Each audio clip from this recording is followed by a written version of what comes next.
mencionar algunos otros.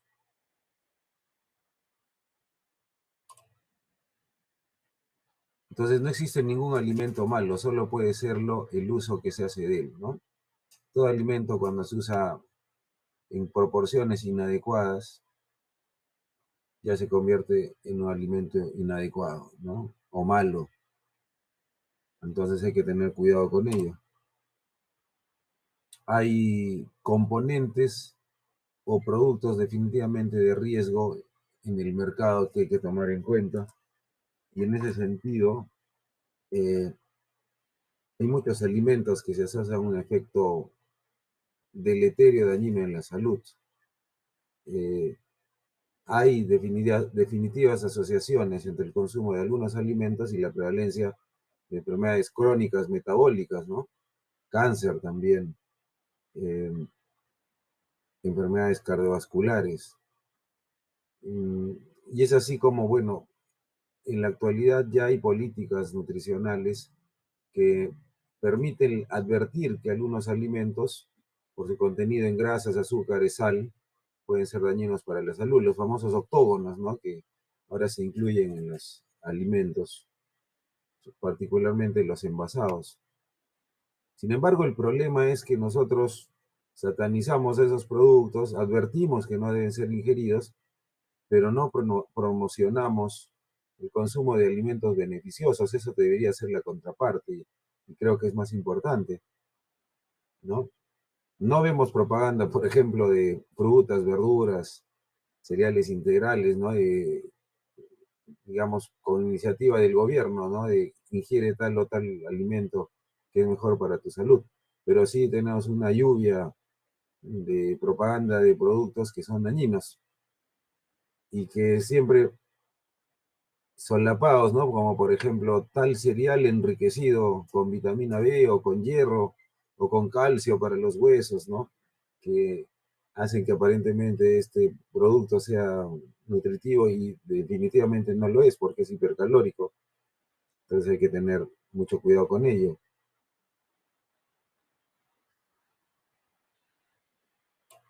Y lo otro es, como decía en el último ítem, que un alimento pues tiene una proporción, una distribución de nutrientes muy variada, de tal manera que la complejidad de estos nutrientes hace que algunos de ellos contengan componentes nocivos que no son fácilmente a veces identificables. Y en ese sentido vamos a hablar primero de los ácidos grasos saturados, ¿no? Que a temperatura ambiente son grasas sólidas y se encuentran particularmente en los alimentos de origen animal.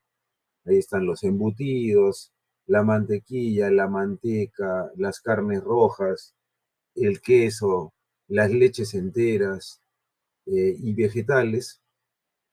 Ojo aquí con el famoso aceite de coco y palma, porque ahora hablan mucho de yo uso aceite de coco y el coco es una de las frutas más grasas que hay. Entonces, ojo con ello. Y los ácidos grasos trans, ¿no? Ya sabemos, industriales, provienen de la hidrogenación de las grasas insaturadas, de tal manera que el consumo de estas sustancias con el paso del tiempo dan lugar a un proceso aterogénico debido al incremento del colesterol total y el LDL, que son al final el origen de las enfermedades cardiovasculares, ¿no? Entonces, dependiendo del ácido graso saturado, ¿no? Habrá un compromiso también del estado nutricional y el riesgo cardiovascular. Entonces tenemos los de cadena media, que comprenden el 30% de la grasa de la vaca, el cerdo y el cordero. Ahí tenemos el ácido láurico, el mirístico, el palmítico, ¿no? Que tienen 12, 14 y 16 carbonos respectivamente, y que son más nocivos que los ácidos grasos saturados de cadena más larga. Ojo con ello. Entonces, los ácidos grasos de cadena, saturados de cadena media son más aterogénicos.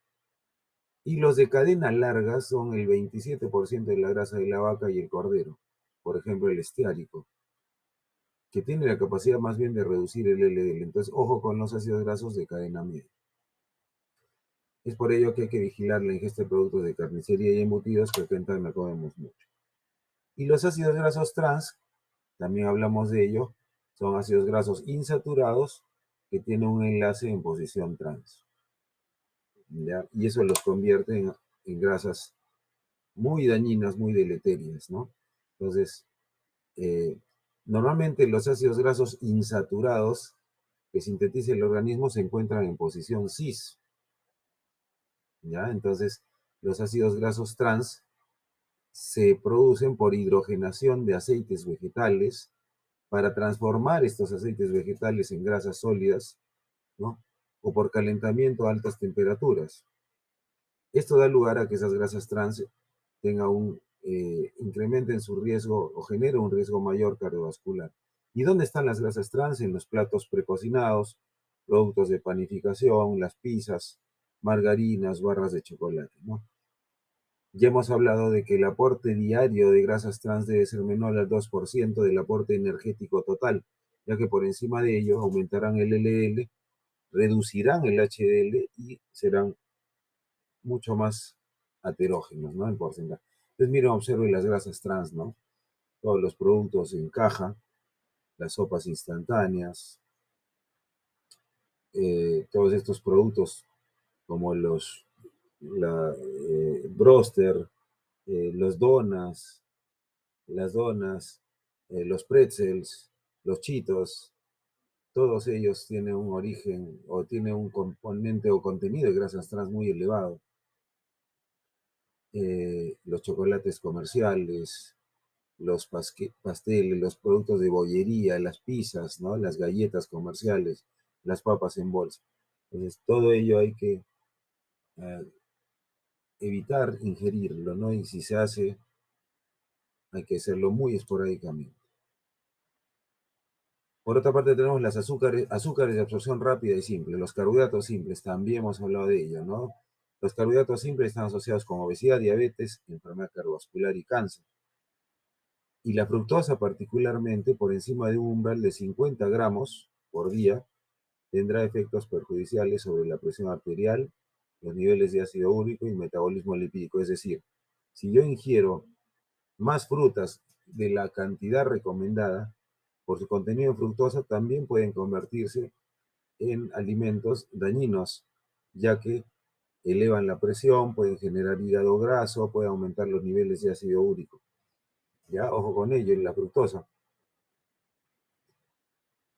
Y para sobrepasar estos 50 gramos, hay que considerar que muchas veces dentro de los alimentos que ingerimos en el día a día, se ingiere jarabe de maíz, ¿no? El jarabe de glucosa fructosa o la isoglucosa, que se utilizan como sucedáneos en algunos productos como los refrescos y los productos alimentarios nutricionales. Entonces, ¿a qué me refiero? Por ejemplo, a los jugos de caja, ¿no?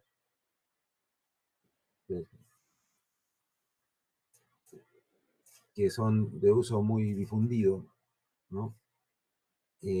Incluso los jugos naturales de fruta, por su contenido, bajo contenido en, en fibra y un mayor contenido en fructosa, ¿no? De más fácil absorción, también son deleterios, son dañinos. Por eso es que no se recomienda los jugos ni los extractos de fruta, ¿no?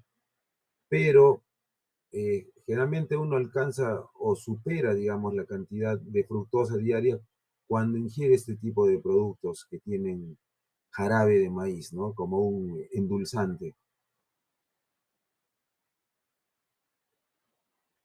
Entonces, ojo, en el cuarto punto, ¿cómo evitar esto? Frutas enteras, ¿no? Frutas crudas por su contenido en fibra. Y acá vienen los famosos también productos de la glicosilación avanzada o los conocidos como AG. Estos productos de glicosilación avanzada tienen efectos prooxidantes y proinflamatorios y se integran en la matriz proteica modificando sus características funcionales. Estaba leyendo hace un par de días un libro interesante, ¿no? estrategias anti-aging, anti-envejecimiento, y justamente las estrategias de anti-envejecimiento que tienen como base el uso de algunos alimentos, por ejemplo la cúrcuma, por ejemplo, y algunos métodos como el ayuno intermitente, incluso ahora se está hablando de la metformina como un antienvejecimiento de la piel, justamente lo que buscan es disminuir la producción de estos productos terminales de glicosilación avanzada, que se generan a través de una cascada de reacciones no enzimáticas irreversibles durante la reacción de oscurecimiento de Maillard. Por ejemplo, eso se da cuando se hacen algunas carnes a la parrilla, por ejemplo. Y estos productos participan en la generación de la obesidad visceral, la generación de resistencia a insulina, la diabetes, incluso la nefropatía con esclerosis glomerular. Estos productos se generan raramente en alimentos naturales, más bien se producen cuando se cocina o se somete a cocción prolongada a algunos alimentos ricos en glúcidos y lípidos, ¿no? Como las carnes particularmente. Entonces nuestra alimentación, ahí dice el estilo occidental, pero nosotros ya le hemos heredado, tiene un alto contenido de estas sustancias, ¿no? De ahí viene esto, ¿no? Aproximadamente el 10% de estas sustancias son absorbidas y dos tercios constituyen el pool de estos productos circulantes con efecto patógeno, ¿no? Y hemos visto que la cocción aumenta el contenido de estas sustancias de acuerdo al método culinario. Entonces, la cocción en agua o al vapor, ¿no? Prácticamente no produce estas sustancias, pero cuando se asa, aumenta 4 veces, a la plancha 5 veces, cuando se fríe en aceite 7 veces y al horno hasta 9 veces, como se puede ver acá, ¿no? Dice aporte de productos finales de glicosilación, expresado en unidades por gramo, y acá vemos, ¿no? Que dependiendo del tipo de carne o el animal, ¿no? Y el tipo de cocción, observamos, ¿no? Cómo aumenta el número de estos productos. Miren, por ejemplo, la carne de vaca asada al horno tiene 59 unidades por gramo. La carne de cerdo, el bacon a la plancha, tiene 90. La carne de ave, mire, es lo que solemos comer, por ejemplo, el pollo a la plancha, aunque no lo crean, ¿no? Por la forma de cocción, su aporte de estos productos es alto, 58.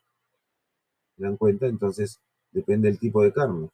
Por ejemplo, el pescado, eh, a pesar de que, por ejemplo, se puede hacer a la plancha, no aporta tantos AGE como una carne de cerdo o una carne de pollo, ¿no? Entonces también depende del tipo de carne.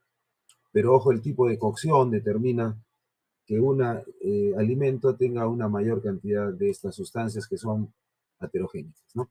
De tal manera que para evitar o modificar los aportes de estas sustancias, hay que preferir los alimentos al vapor, es lo que hay que decir a nuestros pacientes, hervidos en microondas, evitar temperaturas muy elevadas para prepararlos, preferir cocina doméstica tradicional a platos precocinados, y hemos visto eso, y restaurantes de comida rápida, utilizar alimentos naturales, limitar el consumo de bollería industrial, que es lo que se ve acá en la imagen, galletas, evitar consumir bebidas manufacturadas y reducir el consumo de carnes rojas, y en vez de ello definitivamente comer pescado, particularmente de carne negra, ¿no?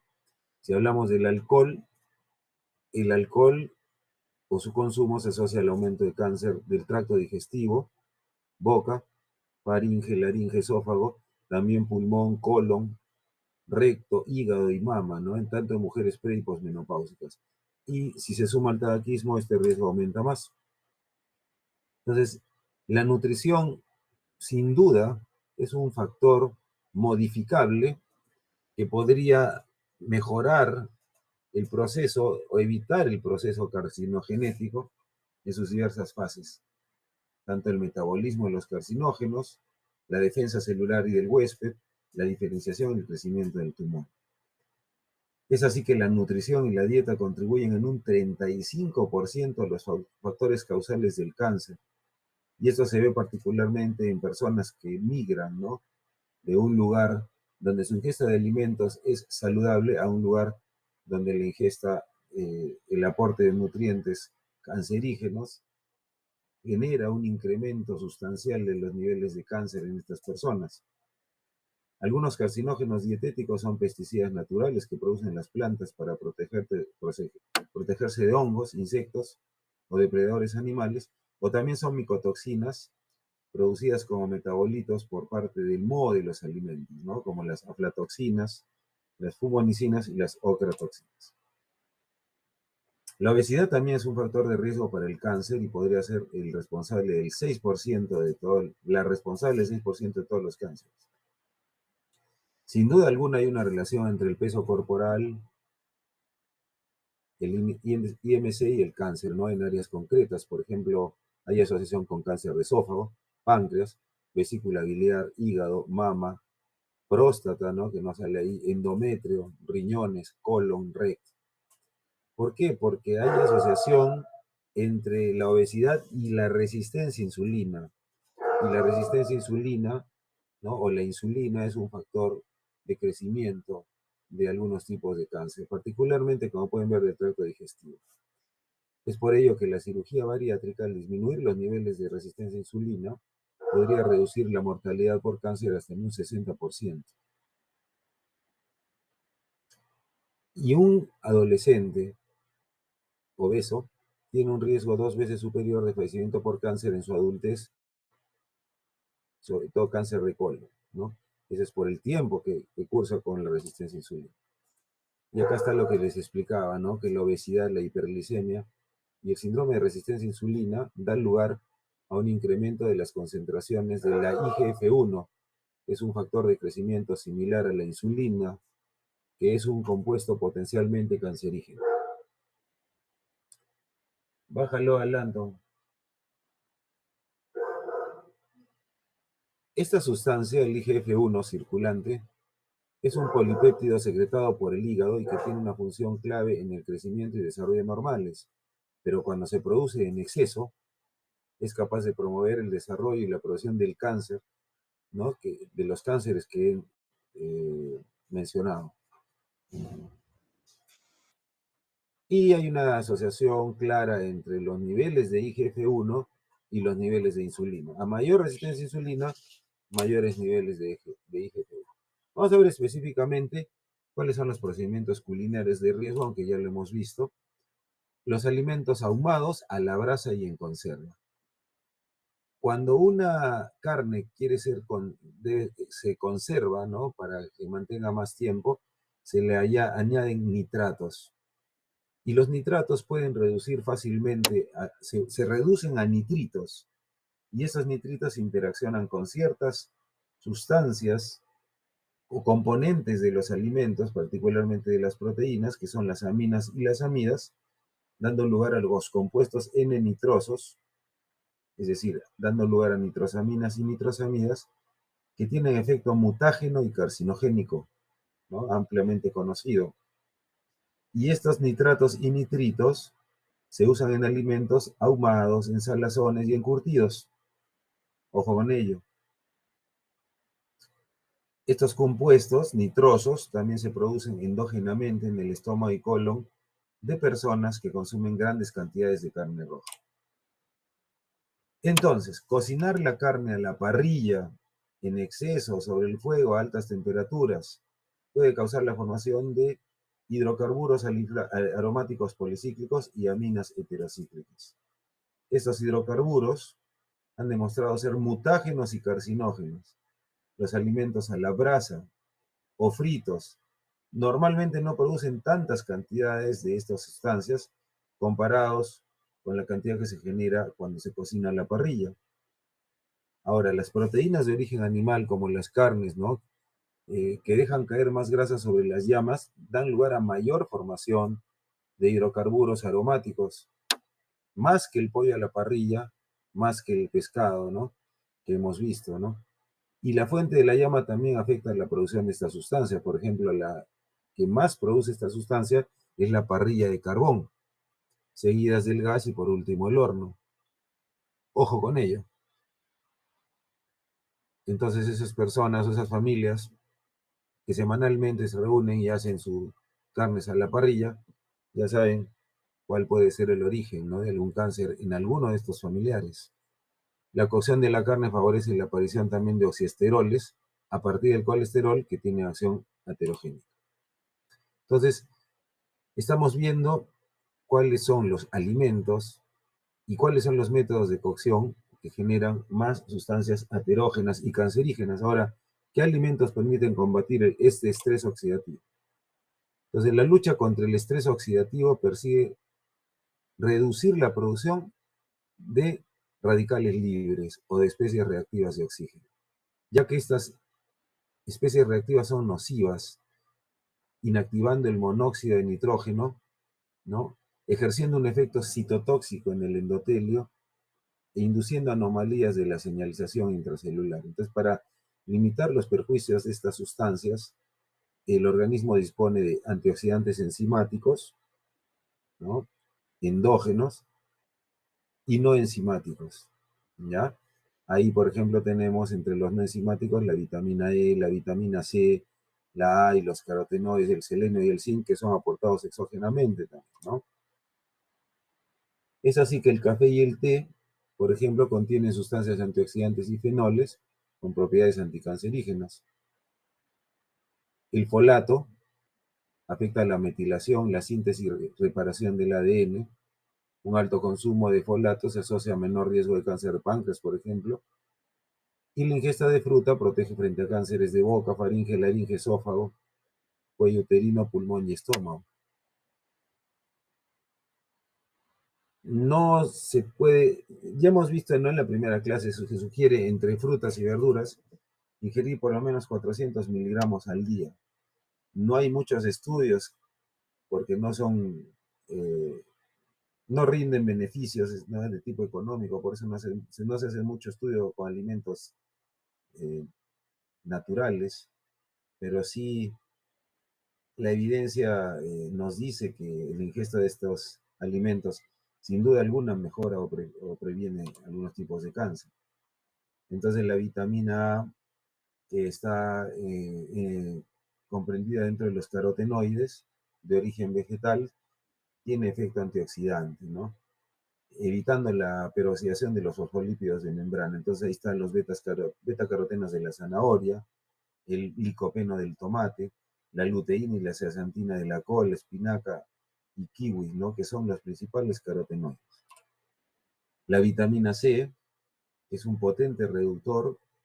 Se ha visto ahora que es una de las principales estrategias antienvejecimiento, ¿no?, evitando además el desarrollo de enfermedades neurodegenerativas o degenerativas.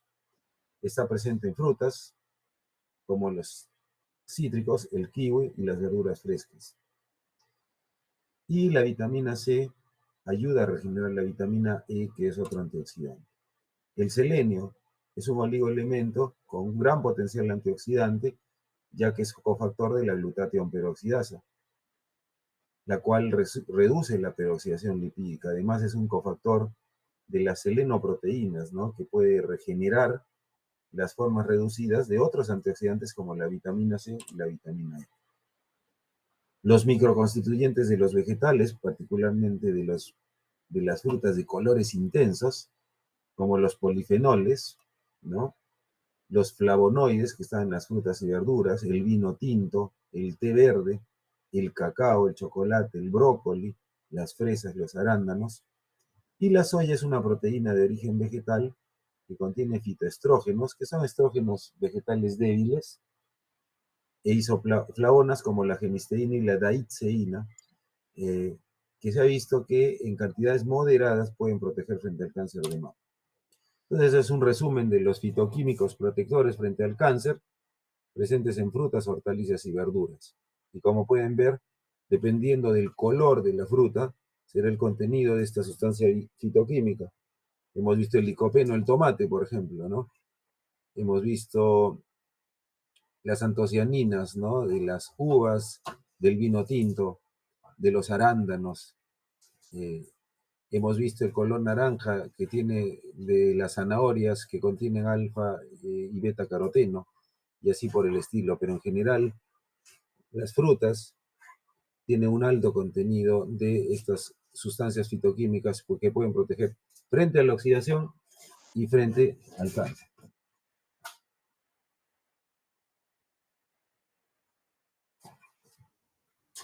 Muy bien. Entonces, estos alimentos en sí se ha visto que protegen contra algunos tipos de cáncer específicamente, ¿no? Ahí les puse una tabla, por ejemplo, alimentos que contienen carotenoides. Anton, protegen, por ejemplo, contra el cáncer de pulmón, boca, faringe, laringe, ¿no?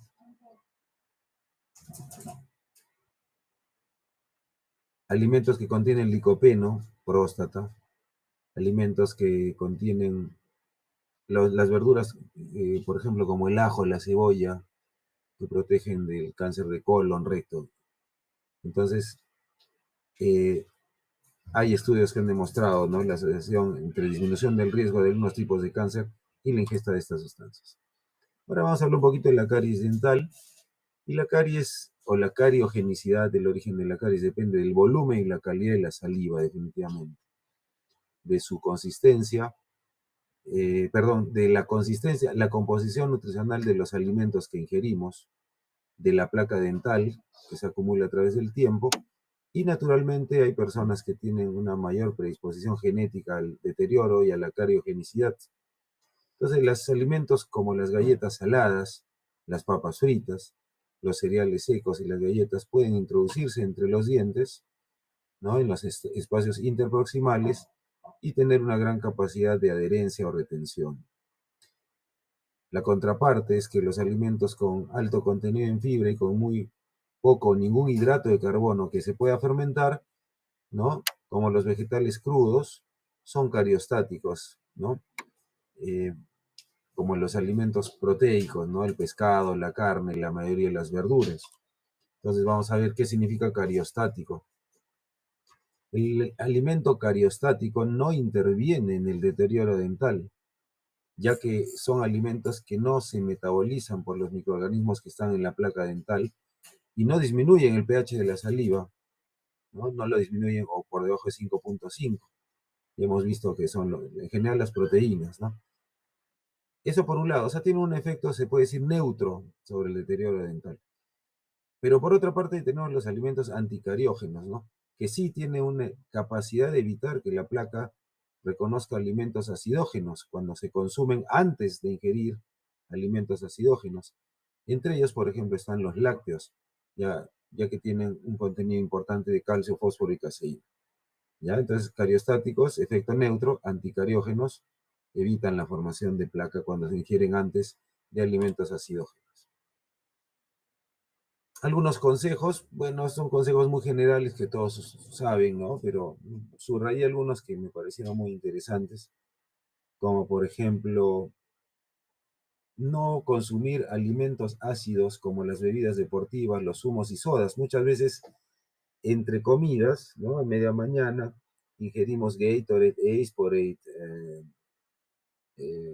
Powerade, bebidas gaseosas, y esas sustancias ácidas dan lugar a que aumente la placa dental y que disminuye el pH y predisponga pues a la formación de caries.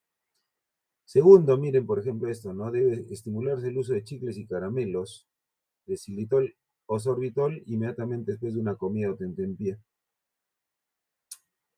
Eso también disminuye el riesgo de caries, ¿no? Ya que aumentan la producción de saliva y elevan el pH de la placa dental, ¿ya? Entonces, directrices para la prevención de caries, bueno, eso lo han hecho ustedes, ¿no? Se los dejo ahí para que lo tengan.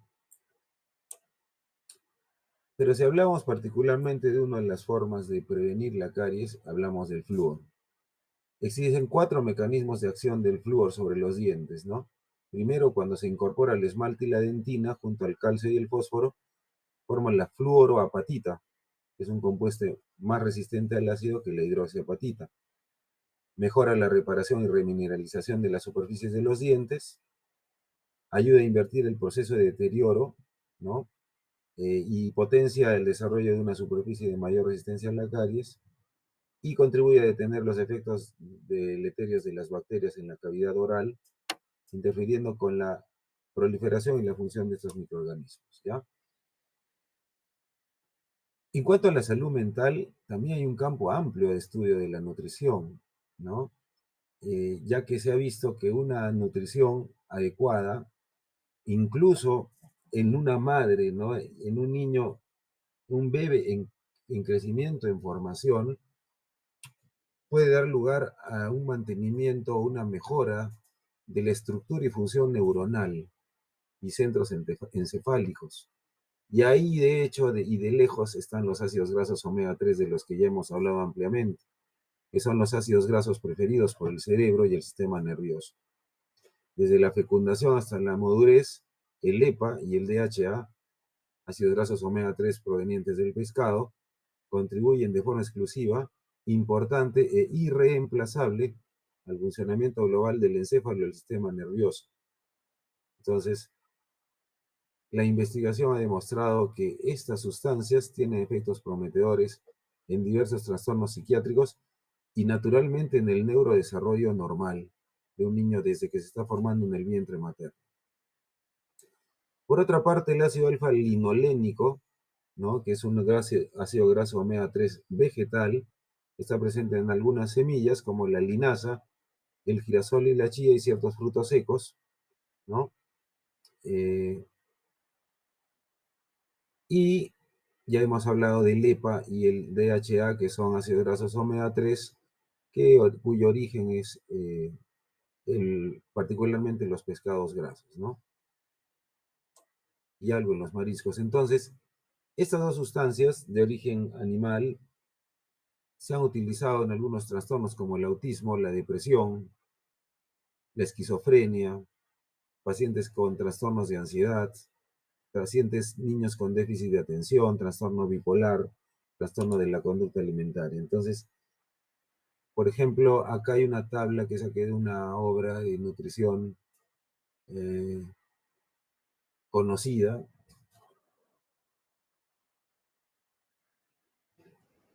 que dice, por ejemplo, que eh, se podría utilizar, que en general nosotros deberíamos consumir omega 3 por lo menos dos o más veces por semana. ¿Qué significa? Comer pescado de carne negra dos o más veces por semana.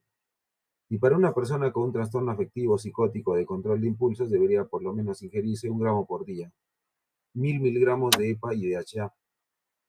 Incluso en pacientes con trastornos afectivos se podría llegar a una dosis o una cantidad de 9 gramos diarios de EPA y DHA. Eh, Sin embargo, bueno, esto debe ser vigilado, ¿no? En general se ha visto que el consumo, que para, por ejemplo, disminuir el riesgo metabólico incluso, ¿no? Que no es parte de este tu tema, debería ser mínimo de 4 gramos. O sea, es difícil lograr llegar a esa dosis de 4 gramos diarios de omega 3, ¿no? Generalmente se consume 1 o 2 gramos, ¿no? Hay suplementos, venden en las farmacias omega 3, ¿no? Pero generalmente son cápsulas de máximo un contenido de 1 gramo, entonces idealmente debería ingerirse por lo menos 3, pero no logramos esa cantidad, ¿no? La idea y el mensaje es que para este tipo de problemas psiquiátricos, el aporte de omega 3 debería ser mucho mayor. Otros nutrientes que podrían ser útiles en problemas psiquiátricos, eh, vitamina D, 600 unidades por día para trastornos afectivos, para pacientes con problemas de depresión, ¿no? Vitaminas del complejo B, ahí les he puesto las fuentes, ya hemos hablado de ello también, ¿no?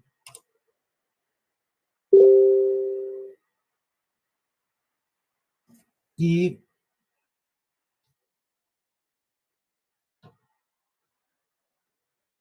las sustancias fitoquímicas que también podrían contribuir a mejorar estos trastornos por su efecto antioxidante y por mantener y proteger la estructura y metabolismo de las células cerebrales, ¿no? Ya hemos hablado también de ello, ¿no? De todos los alimentos, tanto vegetales, perdón, como son las frutas y los vegetales en general. La catarata, ¿no? Una enfermedad degenerativa a nivel ocular, también podría mejorar o evitarse su progreso con una dieta rica en antioxidantes, como betacaroteno, selenio, el resveratrol de la uva, las vitaminas C y E. eh, eh, y la contraparte es que, por ejemplo, dietas ricas en sodio pueden incrementar el desarrollo de estas cataratas. De igual manera, la exposición a radiación ultravioleta, ¿no? Entonces, ojo con ello también. Entonces, se han dado cuenta que el uso de antioxidantes mejora en muchos aspectos, ¿no? La calidad de vida de una persona y previene el desarrollo particularmente de enfermedades neurodegenerativas, crónicas, aterogénesis, enfermedad cardiovascular, ¿no? Y muy bien, esa ha sido la clase de hoy y la clase final. Espero que les haya sido de utilidad y que la guarden siempre. Yo le voy a mandar a Kimberly